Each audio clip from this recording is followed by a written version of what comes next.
बहुत सारे स्टूडेंट्स के मेरे पास ये मैसेजेस आते हैं कि बीएससी के बाद एमबीए कर सकते हैं क्या, या मुझे इंजीनियरिंग नहीं करनी तो मैं क्या और ऑप्शंस मैं अपना करियर परस्यू कर सकता हूँ, या साइंस स्ट्रीम के बाद आप क्या क्या कर सकते हो। इन सब के जवाब मैंने आपको पर्सनली तो दिए ही हैं, लेकिन I thought I share my own career story, जिससे आप सभी लोगों को पता चल जाए कि आप किस तरीके से अपना करियर स्विच कर सकते हैं या करियर डिसीजंस ले सकते हैं।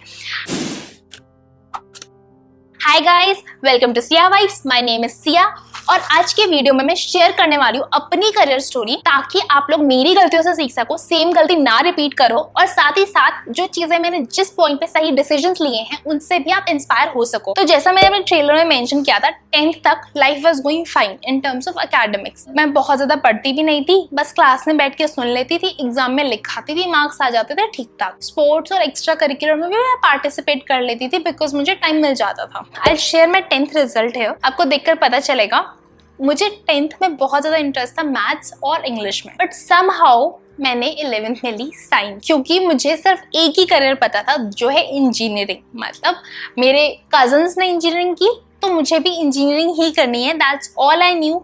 मुझे कोई आइडिया नहीं था आप और क्या कर सकते हो। मेरी जो बेस्ट फ्रेंड थी उस टाइम पे, शी वांटेड कि वो बायो ले। अब हम दोनों को एक ही क्लास में होना था, इस चक्कर में हमने बायो और मैथ्स दोनों ही ले ली। तो मेरी मिस्टेक नंबर 1 तो यही थी कि मुझे पता ही नहीं था मैंने क्या लेना है, फिर भी मैंने ले ली साइंस।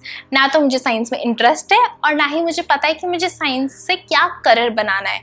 सो ऑलवेज रिमेंबर, जब भी कोई सब्जेक्ट ले रहे हो, आइदर आपका उस सब्जेक्ट में काफी ज्यादा इंटरेस्ट हो कि आप कल को कुछ ना कुछ कर ही लोगे, या फिर आपको क्लैरिटी हो कि आपको इसके थ्रू ये चीज बननी है, and that's your own career decision. 10th तक जैसे मैंने आपको बताया, मैं आराम से इजीली मार्क्स स्कोर कर लेती थी, कभी मैंने ट्यूशन वगैरह भी नहीं लगाई।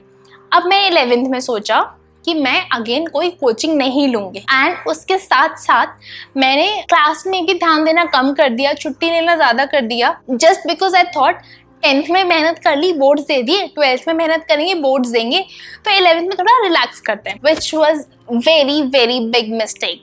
सो मे बी कोचिंग ना लेना was not such a big mistake. अगर आपको जरूरत है आप डेफिनेटली लीजिए, लेकिन 11th में जो हमारे स्कूल के टीचर्स पढ़ा रहे हैं एटलीस्ट वो सुनना बहुत ज़रूरी था, क्योंकि 12th का सारा बेस बनता है 11th में। जिन लोगों के पास साइंस है वो लोग ये बात जानते हैं, तो मुझे कमेंट करके बताओ अगर किसी ने ये वाली गलती की है तो। समहाउ 11th निकली, 12th आई, मैंने एक और बड़ी गलती की। Instead of using class notes और एनसीईआरटीज, मैंने उठा ली वो मोटी मोटी किताबें विच आर रिफ्रेशर्स और रेफरेंस बुक्स, और मैंने कोशिश की उनसे पढ़ने की। आप लोग क्लास नोट्स या एनसीईआरटी से स्टार्ट करो, बिकॉज ब्रीफ में हर चीज समझाई गई है। फिर आपको जिस भी कॉन्सेप्ट के डिटेल में जाना हो, you can refer to refreshers. लेकिन मैंने ये गलती करके अपना टाइम बहुत ज्यादा बर्बाद किया। Finally towards end of 12th थोड़ा सा मैं चीजें कंट्रोल कर पाई, थोड़ा बहुत पढ़ पाई, एंड समहाउ डिसेंट स्कोर करके I was not able to clear IIT, पर आईआईटी की एक्स्ट्रा मैरिटल लिस्ट, AIEEE और कुछ और उस टाइम एंट्रेंस होते थे, UPTU वगैरह, मैंने क्लियर कर लिया। Now comes mistake number 4। My father wanted me to do engineering from IIT। इसके लिए मैंने 1 साल ड्रॉप कर दिया।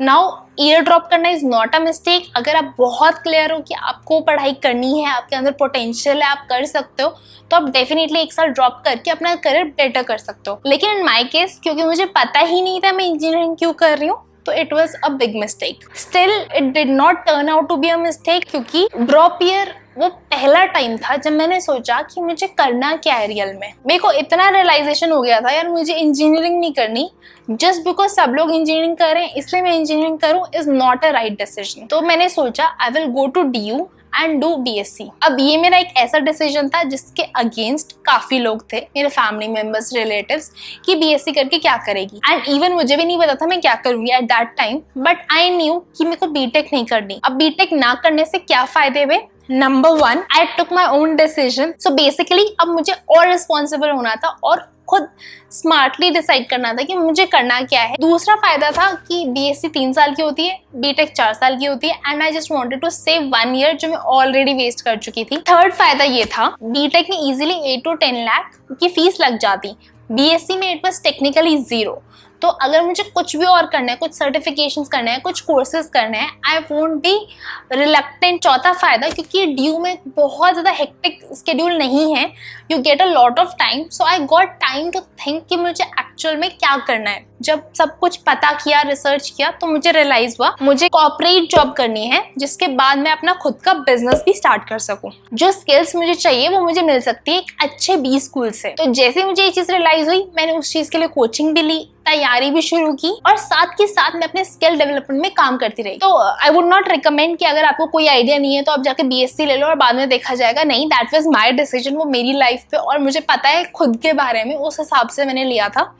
अगर आप बीटेक करो, आप बीटेक करके भी एमबीए कर सकते हो। एक चीज मैं मेंशन करना चाहूंगी कि अगर आप बीटेक करो वर्सेस बीएससी करो, बीटेक में you get to learn a lot more as compared to BSc. First in terms of skills, क्योंकि there are a lot of assignments, projects जो बीएससी में नहीं होते।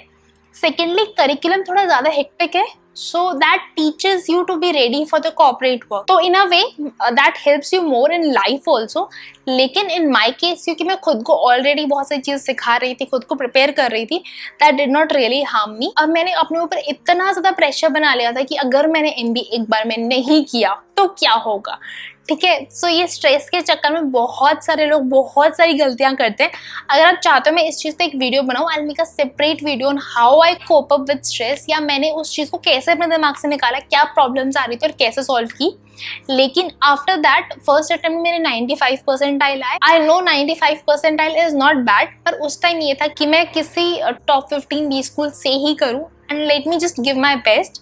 तो मैंने ऑल्दो एक जगह पे एडमिशन ले लिया था, बट स्टिल मैंने वो वापस किया और आई डिसाइडेड कि मैं एक और अटेम्प्ट दूंगी एंड नेक्स्ट अटेम्प्ट में मेरे आए 99.36 परसेंटाइल। तो essentially I did my MBA and that was my best decision ever. मतलब मैंने उन 2 साल में ना इतनी चीजें सीखी जितनी मैंने शायद उसके पहले की पूरी जिंदगी में सीखी हो। The satisfaction was because one thing, it was my decision. Second, I gave it my all. मतलब मुझे पता था this is something I want to do. अगर आपको सच में कुछ करना है ना तो हो सकता है उसमें टाइम भी लगे और बहुत सारे हर्डल्स भी आए, बट मैं इस वीडियो के थ्रू आपको एक ही चीज कहना चाहूंगी कि आप उस चीज पे गिव अप मत करना। अब अगर आपको नहीं समझ आ रहा आप कैसे चूज कर सकते हो अपना करियर, इसके लिए मैंने एक अलग वीडियो बना दी है। आई होप आपको मेरा ये करियर वाला वीडियो अच्छा लगा हो, और अगर पसंद आया प्लीज लाइक करना, शेयर करना अपने सभी दोस्तों के साथ कि वो भी मोटिवेट हो सके, और इस चैनल को सब्सक्राइब करना।